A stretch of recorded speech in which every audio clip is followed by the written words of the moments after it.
Your favorite radio station presents a holiday classic. Attaboy, Clarence. The 23rd anniversary edition of Christmas on the Radio. God bless us, everyone. Now the 2022 edition of Christmas on the Radio with your host, Wyatt Cox. One of the first spin-offs in radio history was The Great-Gildersleeve, originally heard on the Fibber McGee and Molly show. He then went off to Summerfield to take care of his orphaned niece and nephew. This episode of the program was originally broadcast 78 years ago, December 24th, 1944. Gildersleeve and the family working on what they're going to do for Christmas Eve. Kraft presents The Great Gildersleeve. Yeah.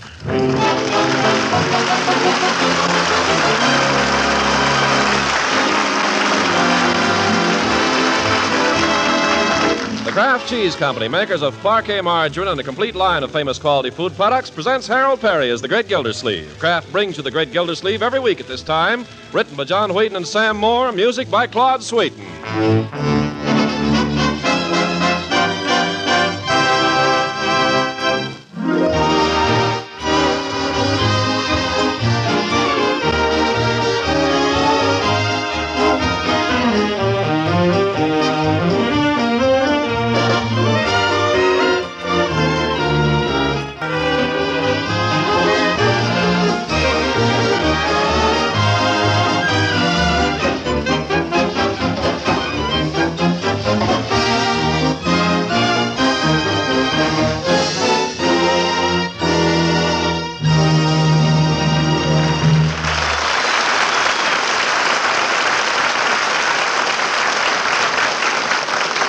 Now, how do we find the Great Gildersleeve at this merry Christmas tide?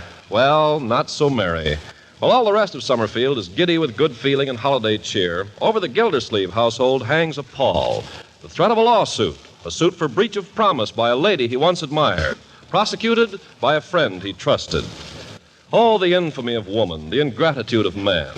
So heavily do they weigh upon him that he's been unable to give a single thought to Christmas, which is only 2 days off. This seems to be a matter of some concern to Leroy. What do you think he's planning to do, Marge? Just skip Christmas this year? He wouldn't do that. I don't know. Eat your breakfast, Leroy. Gosh, 2 days before Christmas and we haven't even got a tree. You don't think he's been buying a lot of stuff on the sly and hiding it someplace? Nah, I know all the hiding places. Who wants Christmas anyway? It won't be any fun. Gosh, you're as bad as he is, Miss Gloomy Puss. Well, if you ever worried about anybody besides yourself, you'd be worried too. What good is it going to do to worry? She's going to sue him, she's going to sue him. Leroy, here comes your uncle. Now let's all see if we can't cheer him up. Yes, let's. Don't do anything to annoy him, Leroy. Me annoy him? Are you kidding? Yep, as I was saying, it's only 2 days till Christmas now, Marge. Only 2 days till Christmas. Oh, hi, Unc. Oh, good morning, everybody. Good morning, Unky darling. Mr. Gildersleeve, what would you like for breakfast? I'll fix you anything you like. We're in a position to offer fried eggs, boiled eggs, scrambled eggs, poached eggs, shirred eggs. What would you like? It better be eggs. I also got oatmeal. Well, it doesn't matter, Bertie, anything. Few prunes, maybe. Prunes? Is it like that? Yeah, prunes and a little tea and toast. Things aren't sitting too well with me these days, Bertie. Poor Mr. Gildersleeve. Unky, I'm sorry. Oh, don't mind me. Hee hee. Well, only 2 days till Christmas, hey, Unc? Leroy. Well, I'm only trying to cheer him up. 2 days? Is that all it is? Yep, 2 days. What do you know? I got all my Christmas shopping done, too. Great me. I got a present for everybody. I wonder what I'll be getting this year. Christmas. Well, I suppose it's time I was doing something about it. Only somehow I can't seem to get up any enthusiasm. Oh, don't let's bother about Christmas this year, Uncle Mort. We know how you feel. Well, you're a very sweet girl, my dear, and very understanding. Me, too. I'm not asking for anything special this year. Anything at all will be okay. Any little thing. Anything.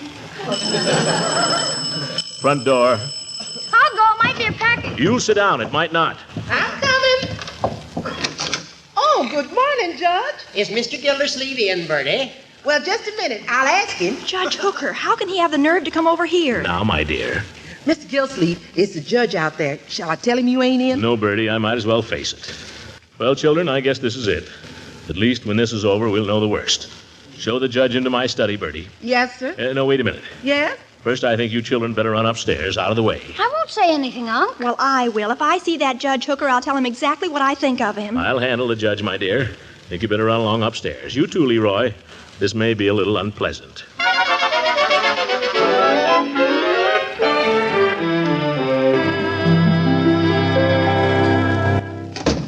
Now, Judge. Gildy, I suppose you think it a little strange of me coming over here like this. Nothing you could do would surprise me anymore, Judge. Nothing. And before you do it, I want to say this. You got me into all this. I know. You came over here and asked me to help you propose to that girl. I know. You gave me a lot of talk about how a friend should help a friend, how John Alden helped Miles Standish with Priscilla. I know. Well, let me ask you this. Did Priscilla turn around and sue John Alden? Did she? And did Standish help her? Well, I'm afraid the sad fact is, Gildy, that our little friend Dolores is no Priscilla. And you're no Miles Standish. Well, let her sue. Go ahead. Draw up the papers. Hire the witnesses. Bribe the jury. I don't care. She can't hang anything on me. Can she? Gildy, believe me, this whole episode has been most distasteful to me. Sure. This hurts you more than it does me. Baloney, you'd sue your own grandmother. Oh, Gildy, I'm your friend, remember? All these years? Why, we played golf together. Never mind the crocodile tears. I mean it. Why, I'd cut off my right arm. You're left-handed. Well, I'd cut off both arms before I'd accept a case against my old friend. Oh, sure. Huh? Say that again, Judge. You didn't take the case? You turned her down? Well, Gildy, she has no case.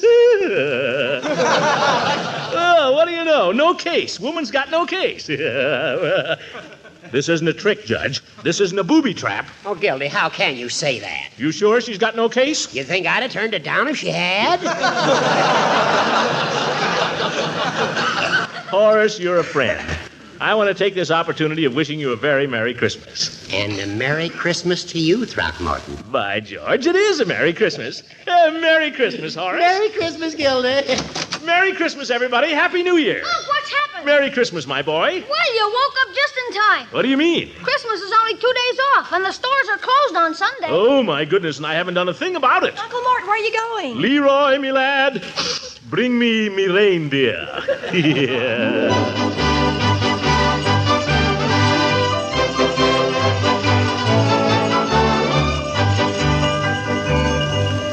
Will there be anything else, sir? Isn't that cute? A regular little train. Will there be anything else? Well, let me see. We got the magic set, the wood-burning set, and the bomb sight, and the...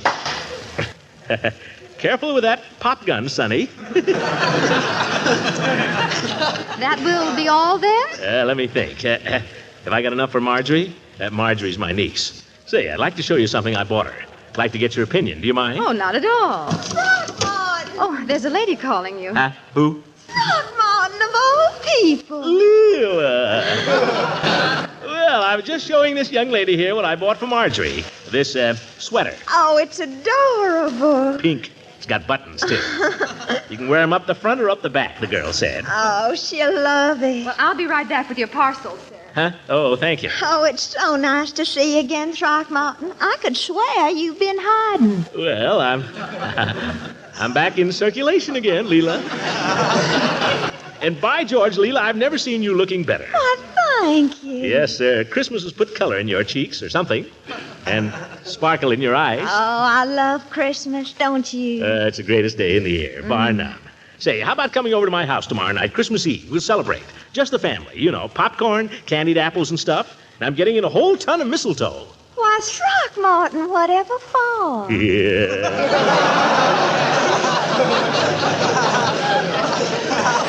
By George, if there was any of it around here, I'd show you what for. Throckmorton. Oh, here are your parcels, sir. Oh, thanks, miss. Well, gotta be going. Million things to do. Don't forget tomorrow night, Leela. Come early. We'll have more fun and more down mistletoe.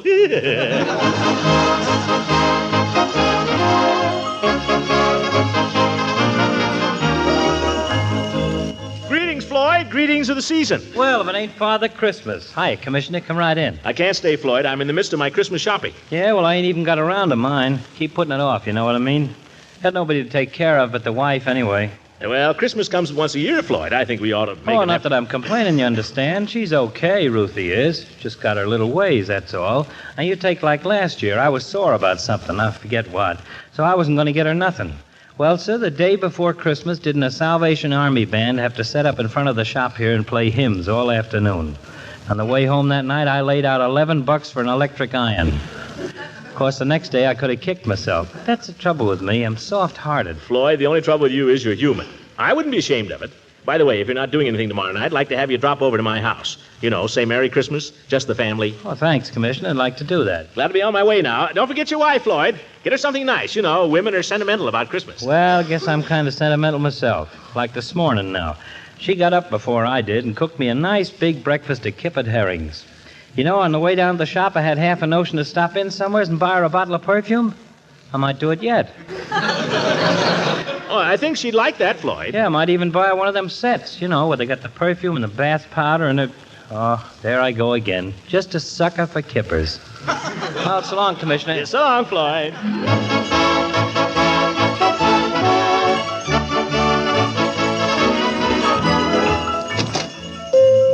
Hey, Peavy, what are you doing Christmas Eve? Christmas Eve? Well, Mrs. Peavy and I usually just spend Christmas Eve together, you know. Sort of a family custom. Well, I don't want to upset any family customs, Peavy. I just thought if you weren't doing anything... Well, we don't do anything, really. We just sit there and listen to the radio.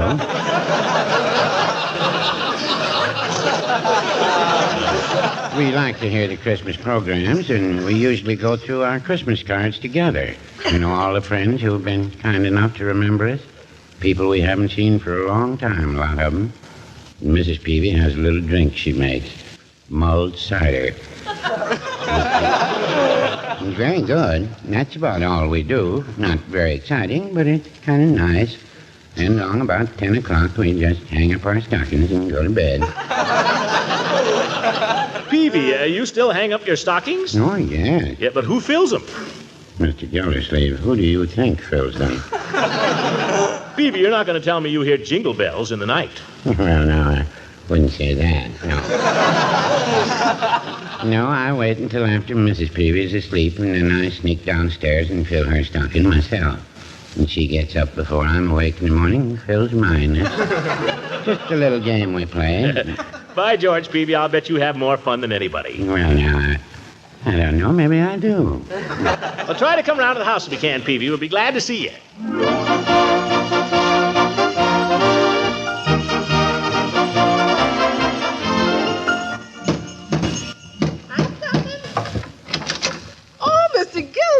Anybody pick you as the American Express?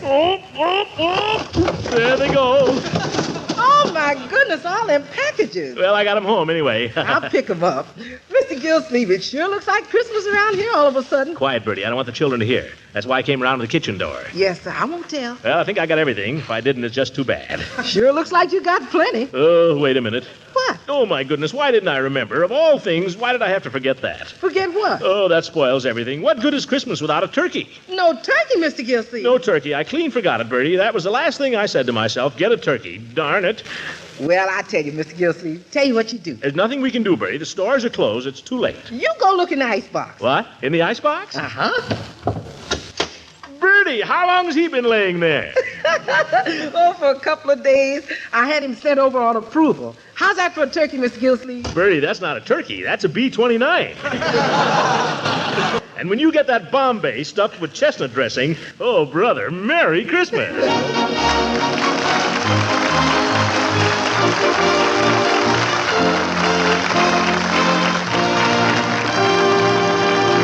The Great Gildersleeve will be with us again in just a few seconds. From Christmas Eve 1944, 78 years ago, The Great Gildersleeve on Christmas on the Radio will continue in just about 60 seconds. Brought to you in part by Medishare. So right now may be the perfect time for you to rethink how you pay for healthcare, and here's why. Not only is it open enrollment for a lot of people, it's also a time you can join Medishare and save even more than usual. And it's true, the typical family switching to Medishare saves $500 or more a month, which is obviously huge for a lot of people, but what's more, they like it. Medishare has double the customer satisfaction rate compared to health insurance.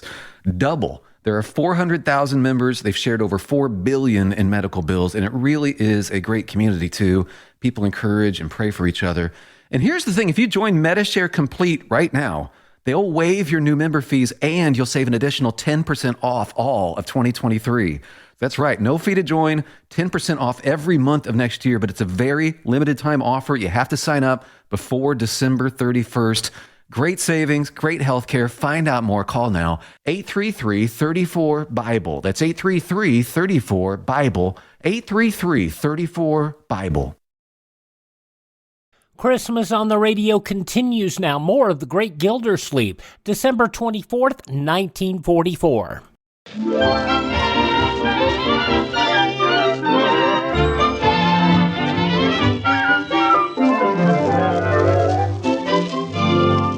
Now let's get back to the Great Gildersleeve. It's Christmas Eve at last in Summerfield, and it couldn't be a prettier one. There's a beautiful, clean blanket of snow covering the streets and sidewalks and yards and roofs, and a few flakes still drifting down in the twilight.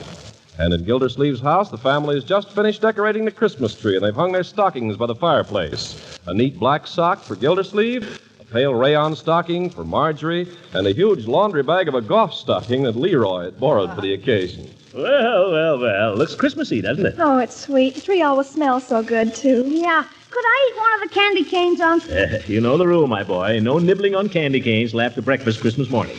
Start eating them now, we'll have no decorations left. Well, I could just take a little bite off one at the back. Who'd notice?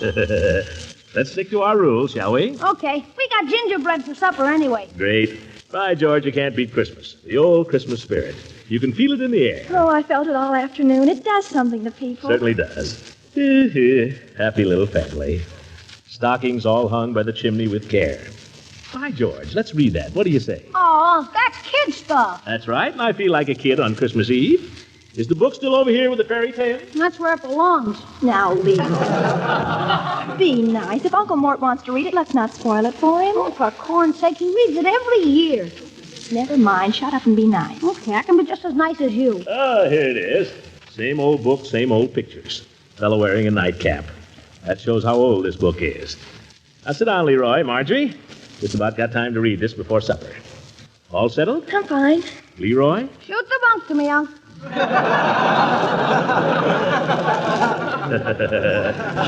All right, my boy. 'Twas the night before Christmas, when all through the house not a creature was stirring, not even a mouse. The stocking... Oh, excuse me, Unc. I just thought of something. What is it, my boy? If you couldn't get those skates at Hogan's, they're repaired down at Hoyt's. They're open till 10 o'clock. Well, I'll make a note of it. Let's see. The stockings were hung by the chimney with care, in hopes that St. Nicholas soon would be there. The children were nestled all snug in their beds. That's you and Marjorie, Leroy. While visions of sugar plums danced in their heads. Sugar plums. Mama in her kerchief, and I in my cap, That's the nightcap. had just settled our brains for a long winter's nap. When out on the lawn there arose such a clatter. Excuse me, Mr. Gildersleeve. What is it, Bertie? I forgot to ask you, are you expecting anyone in this evening? Oh, no, Bertie, just the family. Yes, sir. I just thought I'd ask. Now I think of it, I asked Mrs. Ransom to drop over after supper. Yes, sir. Oh, and I may have said something to Judge Hooker and Miss Goodwin. Well, I'm glad I brung it up. I guess it'll be the usual Christmas Eve. Well, Christmas comes but once a year, Bertie. Now, let's see, where were we? Oh, yes. Out on the lawn there arose such a clatter, I sprang from my bed to see what was the matter. The moon on the breast of the new fallen snow gave the luster of midday to objects below. But what to my wondering eyes should appear but a miniature sleigh and 8 tiny reindeer. By George, that's real poetry. With a little old driver so lively and quick, I knew in a moment it must be St. Nick. That's Santa Claus, children. Of course. Who doesn't know that? Go ahead, Unc. More rapid than eagles, his coursers they came, and he whistled and shouted and called them by name. Now Dasher, now Dancer, now Prancer and Vixen, on Comet, on Cupid, on Dunder and Blitzen. To the top of the... Oh, the phone. I'll get it. Hello? Oh, just a minute. It's Piggy, Leroy. Tell him I can't talk to him now. I'm busy. Go ahead, Unc. He'll call you back, Piggy. All right, Uncle Mort. Let's see. To the top of the porch, to the top of the wall. Now dash away, dash away, dash away all. Yeah, that's right. And then in a twinkling, I heard on the roof the prancing and pawing of each little hoof. Uh-oh, there's a page been lost here. I that's okay. As I drew in my head and was turning around, down the chimney St. Nicholas came with a bound. Well, A bundle of toys he had flung on his back, and he looked like a peddler just opening his pack. His eyes, how they twinkled, his dimples, how merry. His cheeks were like roses, his nose like a cherry. His droll little mouth was drawn up like a bow, And the beard on his chin was as white as the snow. The stump of his pipe he held... That's the next page.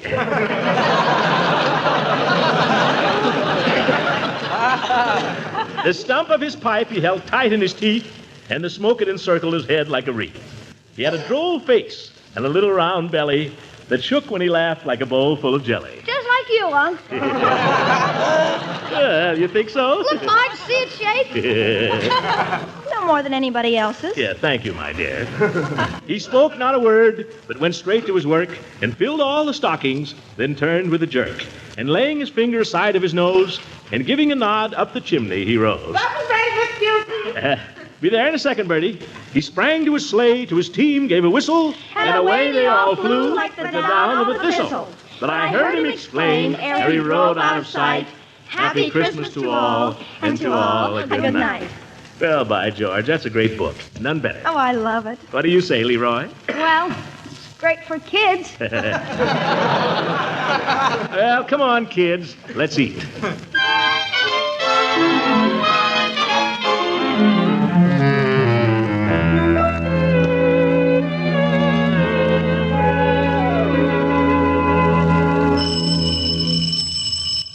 Here they come. Shall I go to the door, Unc? Let's all go, my boy. United we stand.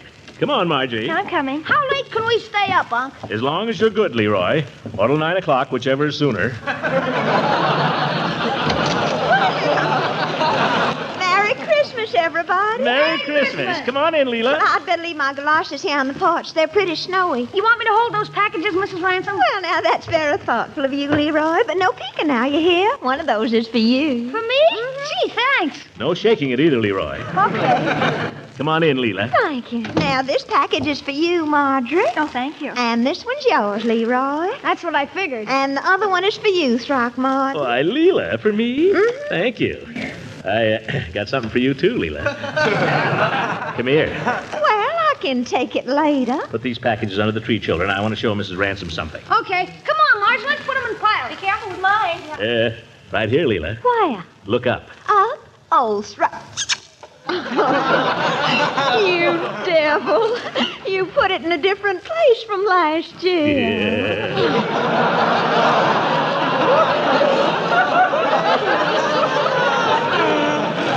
Leela, I've got it everywhere. There isn't a spot in the whole house where you'll be safe. Oh, Throckmorton, you are simply terrible. Hey, what's going on here? Come over here and I'll show you, Leroy, dear. Oh, no, you don't. You've got 5 o'clock shadow. Yeah. Shall I get the cider and donuts, Unc? I think it's a little early. You just finished stuffing in that last piece of gingerbread not 5 minutes ago. Okay. Here, take Mrs. Ransom's coat and hang it up. Oh, my, you'll soon have a crowd. The more, the merrier. I'll answer it, Uncle Mort. No, all of us. United we stand. Come on, Leela. Come on, Leroy. Here I come. When I open the door, we'll all say Merry Christmas all together. Ready? We'll open that door in a few moments when Christmas on the Radio continues here on your favorite radio station.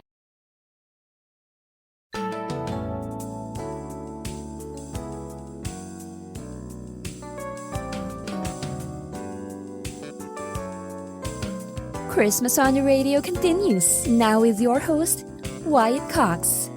Now the conclusion of The Great Gildersleeve, starring Harold Peary, from 78 years ago, December 24th, 1944. Merry Christmas! My goodness gracious. Come on in, Peavy. Oh, thank you, Mr. Gildersleeve, but I can't stay. Oh, good evening, Mr. Ransom. Oh, do come in for a minute, Mr. Peavy. You ought to see the tree anyway. Well, just for a moment. A little Christmas remembrance for your family, Mr. Gildersleeve. Box of chocolates, my best grade. Well, that's fine, Peavy, but you shouldn't have told us. No surprise. Yeah, pretty hard to fool anybody with chocolate. Let's open them. What do you say, Unc? As long as we know what they are. Leroy, you amaze me. You must be 90% stomach. Look who's talking. Leroy. Well, how about the chocolates? They're not getting any better in the box, are they, Mr. Peavy? I think I'll stay out of this, Leroy, if you don't mind. Mr. Peavy's pretty cagey. Go ahead and open them, Leroy, but only one piece for you, understand? Okay, Unc. Hey, Marge, we can each have one. Look here a minute, Mr. Peavy, won't you? What is it, the tree? Something even nicer. Look. Well, Merry Christmas. Yes, and Happy New Year. Leela, you ought to be ashamed of yourself, brazenly kissing a married man. Well, no, I wouldn't say that. I'm quite able to defend myself, Mr. Gildersleeve. That's the spirit, Peavy. I noticed he offered very little resistance. My gracious, I don't know what to say. Here's somebody else on. Come on, Leroy. Marjorie, united we stand. Peavy, just like we did for you. Now, all together when I open the door. Merry Christmas! Well, We're doing that to everybody, Eve. Come on in. well, this is wonderful. Hello, Mrs. Ransom, Mr. Peavy. It's awfully nice to see you, Miss Goodwin. Compliments of the season, Miss Goodwin. Thank you. Hello, Leroy, Marjorie. Hi, let me hang up your coat. Thank you. Now, into the parlor, everybody, and we'll have some fun. Oh, really, Mr. Gildersleeve? I've got to be running. I know, along. Peavy, but you can at least see the tree. Go on, look at it. Come here a minute, Eve. What is it? I haven't... Oh, Throckmorton, I might have known. I thought the fun was going to be in here. Oh, she sees everything. Come on, Throckmorton, let's join the others. I've got little presents for the children, but I thought I could bring them over tomorrow. Anytime. Pretty nice having vacation for a change, isn't it, Miss Goodwin? Are you enjoying it too, Leroy? Are you kidding? You know, it must be kind of nice to be a school teacher, though, sometimes, just like having a lot of children. It is nice. You know, I wish Mrs. Peavy could have come over with me. This is the kind of Christmas we miss, Mr. Gildersleeve. Why don't you go get her, Peavy? Oh, no, I don't think so. Maybe next year. Oh, we'd love to have her. Maybe we... Hey, what's that? Somebody's singing outside. Oh, look, it's the Jolly Boys. Oh, they sure need us, Peavy. Oh, brother.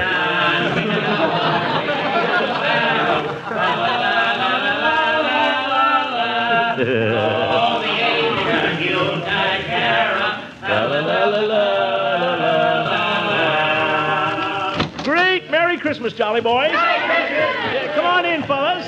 Hey, you're in great voice tonight, Judge. Well, Chief. Nice to have a friendly visit from the police. Well, thanks, Commissioner. Come on in, Floyd, letting in the cold. Come on, Floyd. Don't stand out there so long. Hey, fellas. Hey, mistletoe. Huh? Oh, look, there's some more over there and in the corner. Commissioner, you got enough mistletoe here to start a first-class brawl. Now, let me catch you kissing my girl now, Floyd. Okay, which one is yours? Whichever one I catch you kissing. Fine, pal. Well, who's going to play the piano for the next carol? I'll play if you want me to. Oh, that'll be fine, lady. Chief, this is Miss Goodwin. Chief Gates of the Summerfield Police. Pleased to meet How you, do you ma'am. do? There's that cider you're talking about, Gildy. It's in the dining room, and let's sing one carol first. Which will it be, How folks? about Joy to the World? Yeah. Joy to the World's a pip, and besides, I can sing alto. Oh, I like that one. I'll just sing the air. Good enough. Joy to the world, boys. You got it there, Eve? Yes, it is. Come on, Marjorie. You get in on this too, Bertie. By George, there's nothing like Christmas. Joy to the world, the Lord is come. Let earth receive her King. Let every heart prepare him room. And heaven and nature sing. And heaven and nature sing. And heaven and nature sing. Second verse. Now, wait a minute. I've got an idea. What is it? Wouldn't it be wonderful if everyone in the world could join in and sing with us? What are you talking about, Commissioner? Well, I know we can't really do it. Not tonight, anyway. But if you look and see how happy we all are here singing together, and then you think of all the people who can't get together this Christmas, well, the only excuse for the kind of suffering that's going on all over the world is if we can make sure it never happens again. What I'm trying to say is, let's all sing anyway. You people in Massachusetts, Virginia, Idaho, Iowa, Colorado, California, and everywhere in army camps and on ships at sea. Let's sing the way we used to when we were at home together. Let's hope that before so very long, all the peoples of the world will be able to join in with us.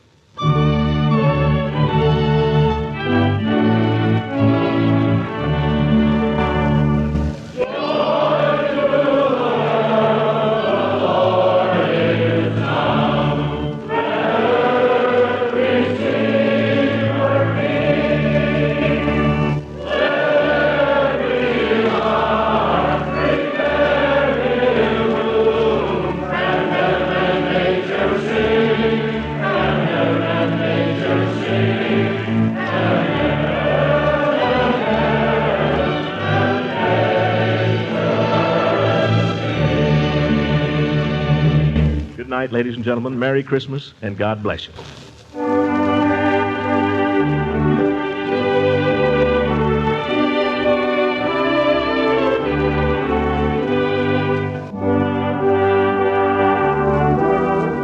Christmas Eve 1944, Harold Peary and the Great Gildersleeve.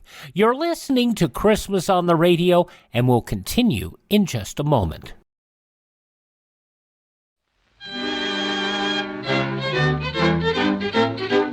And here's the cinnamon bear. The oldest known children's Christmas cereal in radio history, the Cinnamon Bear, featuring some of the most popular actors in radio history, including Elliot Lewis, Joseph Kearns, Verna Felton, Lou Merrill, Frank Nelson, Howard McNear, and child actress Barbara Jean Wong. 85 years later, this series of Judy and Jimmy traveling to Maybeland to recover their silver stars still fascinates youngsters of all ages. Now we're offering the entire 26-episode series of The Cinnamon Bear via download for a Buy Me a Coffee donation of $10 or more at classicradio.stream. Support Classic Radio Theater and have The Cinnamon Bear for your family to enjoy for years to come. Go to classicradio.stream and donate $10 or more, and I'll send you a link for immediate download. classicradio.stream.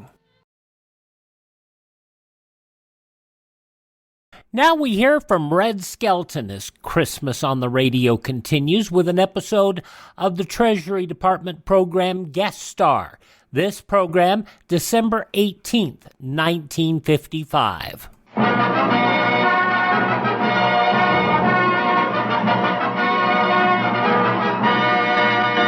The United States Treasury Department presents Guest Star with David Rose and his orchestra, yours truly, Del Sharbutt, and starring Red Skelton.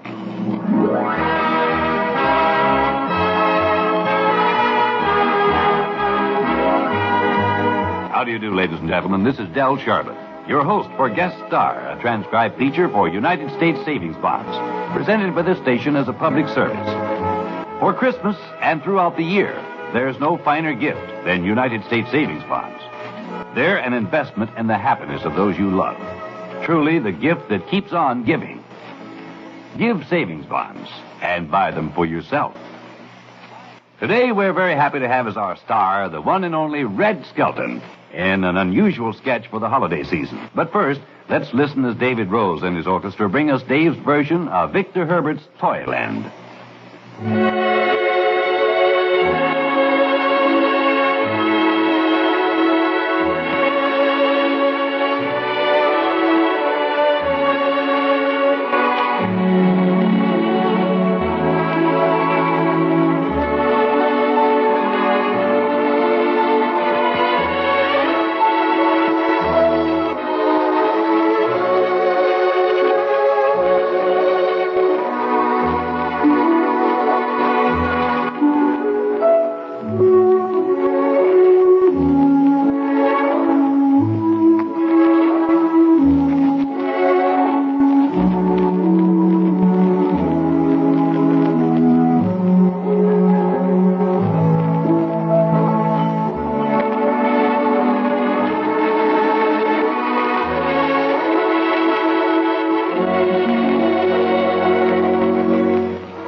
Thank you, David Rose.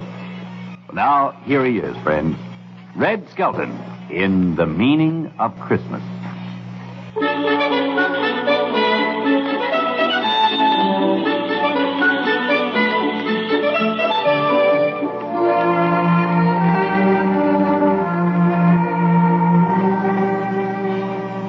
The time, Christmas Eve.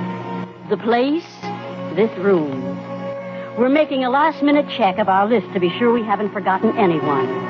We pause for a second and offer a prayer for our neighbors.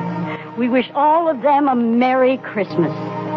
The children have hung their stockings and are being shooed off to bed. In the stillness of the room stands a young fir tree, the tree of the Christ child.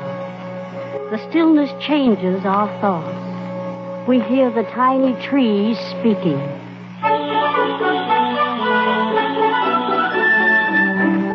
am a widow Christmas tree, but a confused Christmas tree because I don't know why I is here. I was chosen from million of widow trees just like me to stand in this room. Although I am very young, in a few days I will wither away. Me green coat will fade and me needles will drop off.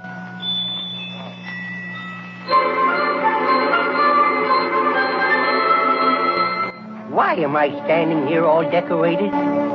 What good are decorations if the deeds are not remembered? They hang decorations on heroes.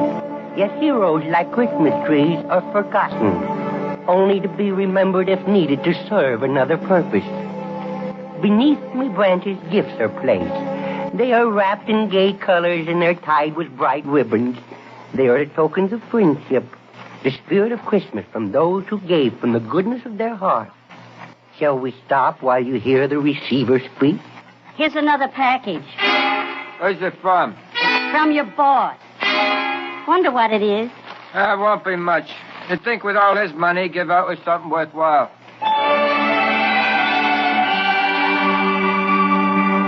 Is this why I was brought here? Am I serving me purpose? Is this the true meaning of the spirit of giving? Don't they know that Christmas is the birthday of the Christ child? Not a holiday for the greedy. Why am I standing here anyway? What is my purpose? What's that? There's somebody on the roof. It's reindeers. Oh, I remember the sound of their little hoofs. I remember how they used to play around me with little branches in the forest.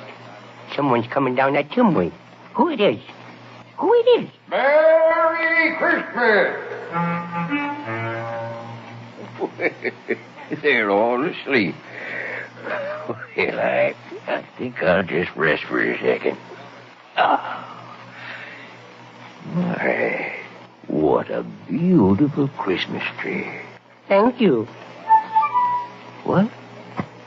I said thank you. You said I was beautiful, so I said thank you.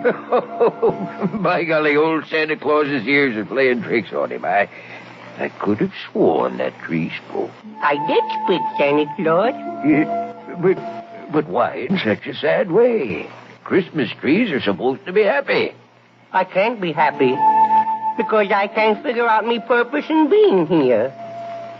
Well, tell me, little tree, haven't you ever been happy? Oh, yes, back in the forest. I remember how every spring the same birds who flew south for the winter would return and rebuild their homes that the blizzard had destroyed in me branches. And how the wind would blow through me fur and make me whisper music. And the birds would join in and sing. We were the sounds of the earth, a symphony unwritten. I was happy then because at least I know me purpose for being there. But you're making music now? Doesn't it do you good to know that you're bringing happiness? Happiness? You just wait until tomorrow morning when you hear the laughter of all the little children. And how proud you'll be when they dance about you. Oh, I wish I could be here to enjoy it with you. You see, I've never seen nor heard the children after I leave their presence. Well, why don't you stick around, Santa Claus? Well, for some reason, I have never been invited. Oh. It seems that after folks get what they want, Santa Claus isn't wanted until the next year when they need something else. Then why does you keep coming back? Because the children need someone to put the spirit of giving into their little hearts without greed. I come back each year, hoping to find men living not by man-made laws, but by the 10 Commandments. So you be happy, little tree. You have a wonderful purpose. I can't be happy. They cut off my roots. I'll be dead in a few days, and without knowing me purpose for being here. Well, maybe old Santa Claus can help you understand.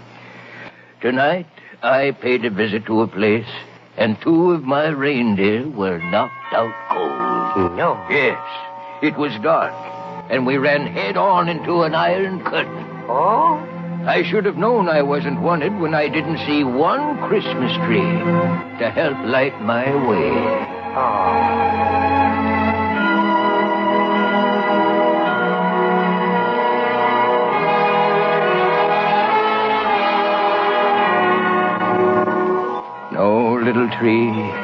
there wasn't one child's stocking to be filled. Not one church holding services. And it was a great, vast place without spiritual guidance. You mean they don't have any churches? Oh, yes. They have churches, and people are free to attend. But if they do, they can no longer be members of the party. And only members of the party receive ration cards. Oh, yes, there are churches, but they're not used for worship, Little Tree. They're used as museums to belittle the true spirit of giving. Now, do you understand your purpose for being here? As long as you and all other trees like you can stand in the home at Christmas, the world will know that freedom of man is still here, and that God's prayer, peace on earth, goodwill toward men, is still alive. Yes, I see it now, Santa Claus. I feel so much better because I understand my purpose for being here. Fine. Well, I must be on my way. Merry Christmas, Little Tree. Merry Christmas, Santa Claus. Merry Christmas. Merry Christmas for next year and every year. And maybe next year you'll be asked to stay a little longer than just over the holidays. Merry Christmas, Santa Claus. Merry Christmas.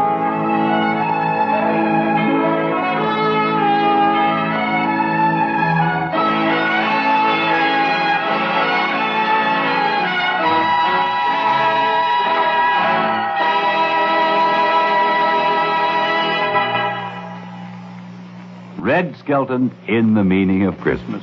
Welcome to Guest Star, Red. It was beautiful. And may I say, a very friendly and inspiring message. Thank you, Del. It's nice to be here. I know I'm in friendly territory on the Savings Bond Show. Right you are, Red. But speaking of friendship in the spirit of giving, may I suggest to our audience that they give savings bonds for Christmas to your family. Here's a gift that gets more valuable as time goes on. It's about the safest investment you could imagine, and someday it can make all your dreams come true. A college education for your youngsters, a home, or money for retirement. A gift of savings bonds this Christmas could well start your family on the road to financial security. They certainly offer you a wonderful way to save. Not only are they safe, but they pay a fine return. $75 becomes $100 in 9 years and 8 months. And if you hold on to your E-bond past maturity, they keep on earning more interest. Now, that's my idea of a good investment. How important that is. For once your family owns savings bonds, they just naturally save to buy more savings bonds. And the first thing you know, they've created the habit of regular saving. That's so true, Del. Unless you save regularly, you seldom save at all. So, friends, why not get a head start on your future security with those safe, sure United States savings bonds? There's no better investment in the world. Thank you, Red-skelton, and Merry Christmas to you. Thanks again for being with us on our Christmas program. Now I see David Rose and his orchestra sort of setting the stage for the ever-beautiful and inspiring Adeste Fidelis.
During the past quarter hour, you've been listening to the special Christmas edition of Guest Star, featuring the popular favorite of radio and television, Red-skelton, with David Rose and his orchestra.